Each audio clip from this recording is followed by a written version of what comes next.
पश्चान, साधु और चूहा, आत्मविश्वास का रहस्य। दक्षिण भारत के एक शहर महिलारोपयम जिसके पास भगवान शिव का एक प्राचीन मंदिर था। यह मंदिर बहुत ही सुंदर और भव्य था और इसकी देखभाल एक पवित्र साधु किया करते थे। साधु बहुत ही दयालु और परोपकारी थे। हर दिन वे शहर में भिक्षा मांगने जाते और जो भी भोजन मिलता उसमें से अपनी जरूरत भर रखते और बाकी गरीब मजदूरों को बांट देते, जो मंदिर की सफाई और सजावट का काम किया करते थे। लेकिन मंदिर में कोई एक अनोखी समस्या कीमत थी, एक शरारती चूहा। तो नौ चूहे की शरारतें। इस मंदिर में एक चालाक चूहा भी रहता था जिसने अपना बिल यहीं कहीं बना रखा था। वह रोज साधु के कटोरे से थोड़ा थोड़ा भोजन चुरा लेता। साधु ने पहले तो इसे नजरअंदाज किया, लेकिन जब चोरी बढ़ती गई तो उन्होंने इसे रोकने के लिए कई उपाय किए। उन्होंने कटोरे को ऊंचाई पर रख दिया, श्रेक किस पछड़ी लेकर बैठ गए ताकि चूहे को आते ही भगा सके। कई और तरीकों से चूहे को पकड़ने की कोशिश की, लेकिन चूहा भी कम नहीं था। वह हर बार कोई न कोई नया तरीका निकालकर कटोरे तक पहुंच ही जाता और भोजन चुरा लेता। तो वह जब साधु की परेशानी और भिक्षुक की सलाह। एक दिन एक भिक्षुक मंदिर दर्शन करने आए, लेकिन जैसे ही वे मंदिर पहुंचे उन्होंने देखा कि साधु खालिद चूहे को भगाने में व्यस्त न है। जब साधु उनके स्वागत के लिए समय नहीं निकाल पाए तो भिक्षुक को बहुत बुरा लगा और वे गुस्से में बोले, मुझे ऐसा लग रहा है कि मेरे आने से ज्यादा आपको यह चूहा भगाना जरूरी लग रहा है। मैं अब आपके मंदिर में कभी नहीं आऊंगा। साधु परेशान हो गए। उन्होंने विनम्रता से भिक्षुक को सारी परेशानी बताई कि कैसे यह चूहा हर कोशिश के बावजूद खाने तक पहुंच ही जाता है और इसे भगाना नामुमकिन सा हो गया है।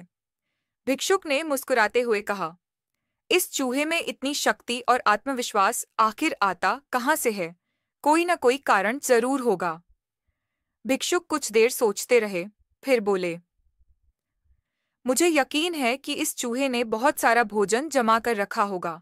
यही कारण है कि इसे किसी चीज का डर नहीं है। जब किसी के पास खोने के लिए कुछ नहीं होता तो वह सबसे निडर बन जाता है।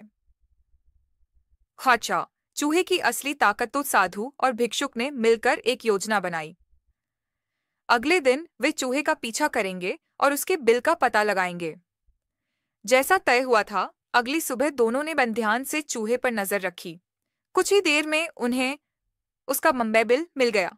जैसे ही उन्होंने खुदाई शुरू की, वे देखकर हैरान रह गए। चूहे ने अनाज का एक विशाल भंडार जमा कर रखा था। साधु ने बिना समय गंवाए सारा अनाज निकाल लिया और उसे मंदिर में ले आए। चूहे की हार। शाम को जब चूहा अपने बिल में लौटा तो उसने देखा कि उसका पूरा पनीर भंडार खाली था। वह बहुत मत दुखी हो गया। उसने महसूस किया कि अब न तो उसके पास मस भोजन है, न ही पहले जैसा आत्मविश्वास अंदर। लेकिन फिर भी उसने सोचा, कोई बात नहीं, मैं फिर से मंदिर जाऊंगा और कटोरे से खाना चुरा लूंगा। रात में जब उसने पहले की तरह कटोरे तक कूदने की कोशिश की तो वह ड्राम से नीचे गिर पड़ा। अब न उसके पास ताकत थी न आत्मविश्वास। उसी समय साधु ने छड़ी उठाई और उस पर हमला किया। किसी तरह चूहे ने भागकर अपनी जान बचाई, लेकिन इसके बाद उसने कभी मंदिर की तरफ देखने की हिम्मत भी नहीं की। खुलवा कहानी की सीख। अगर हमारे पास पर्याप्त संसाधन हो तो हमें कभी आत्मविश्वास की कमी नहीं होती। जब तक चूहे के पास भोजन का भंडार था, कोसुम्बानाय वह निडर और शक्तिशाली सान बना रहा। लेकिन जैसे ही उसकी ओसा सुरक्षा चली गई, वह कमजोर पड़ गया। यह जीवन में भी सच है। अगर हमारे पास चुस्तार्य ज्ञान, धन या आत्मनिर्भरता कोई मैटेंडास का भंडार हो तो हम भी मजबूती और आत्मविश्वास के साथ जीवन में आगे बढ़ सकते हैं।